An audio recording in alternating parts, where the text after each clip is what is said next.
શિવ ભક્તો, કેમ છો બધા? મહાદેવ હર. સૌને જાજાથી જય શ્રી કૃષ્ણ. આજે આપણે શિવલિંગ ઉપર દૂધ અથવા જળનો જે અભિષેક કરીએ છીએ એ કરવાની સાચી રીત શું છે તેની વાત કરીશું. તો સૌ પ્રથમ આપણે ગણપતિને પ્રણામ કરી લઈએ. શ્રી ગણેશાય નમઃ, શ્રી સરસ્વત્યે નમઃ, શ્રી માતૃપિતૃ ચરણ કમલેભ્યો નમઃ, શ્રી મહાદેવાય નમઃ. ઓમ તત્પુરુષાય વિદ્મહે મહાદેવાય ધીમહિ તન્નો રુદ્ર પ્રચોદયાત. શ્રી મહાદેવાય નમો નમઃ. ઓમ નમઃ શિવાય. હવે આપણે જ્યારે શિવલિંગ ઉપર અભિષેક કરીએ છીએ ત્યારે માત્ર શિવનો જ અભિષેક થાય છે એવું નથી. શિવલિંગની અંદર મહાદેવજીનો પૂરો પરિવારનો વાસ છે.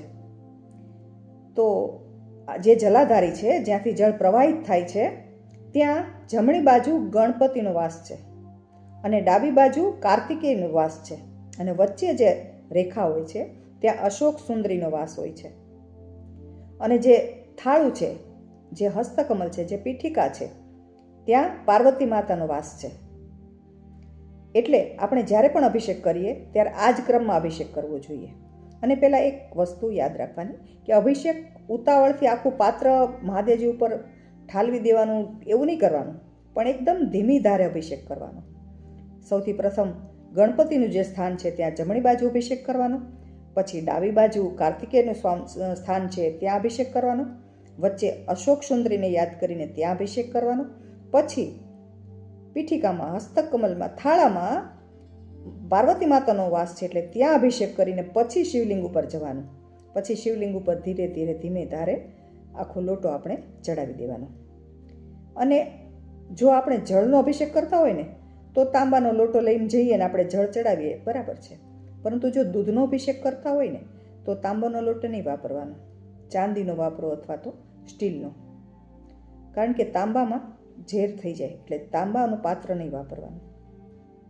આ રીતે અભિષેક કર્યા પછી ખાસ એ પણ વાત યાદ રાખવાની છે કે આપણે જ્યારે અભિષેક કરતા હોય તો આપણું મુખ ઉત્તર દિશા તરફ હોય તો એ શ્રેષ્ઠ ગણાય. પૂર્વ દિશા તરફ મુખ રાખીને ક્યારેય પણ અભિષેક કરાય નહીં. અને બીજી એક અગત્યની વાત એ છે કે જે જલાધારીનું જળ હોય એને ક્યારેય ઓળંગાય નહીં. એટલે જ આપણે પ્રદક્ષિણા કરીએ તો અડધેથી પાછા ફરી જઈએ છીએ. તેના માત્ર ઘણા બીજા બધા કારણો પણ છે, વૈજ્ઞાનિક કારણો પણ છે, ને કહેવાય ને આધ્યાત્મિક કારણો તો ખરા જ, ધાર્મિક આધ્યાત્મિક, પણ સાયન્ટિફિક કારણો પણ છે. પણ એની આપણે અત્યારે ચર્ચા નથી કરવાની.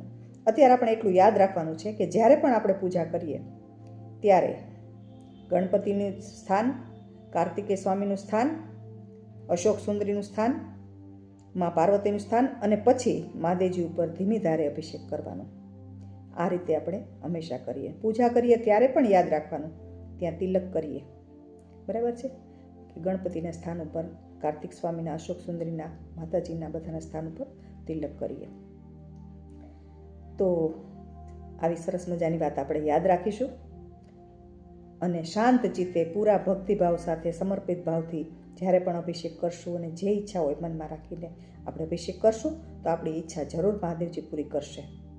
અને આટલી વાત કરીને આજે આપણે વાતને અહીંયા પૂરી કરશું એ પહેલાં મહાદેવજીની પ્રાર્થના કરી લઈએ.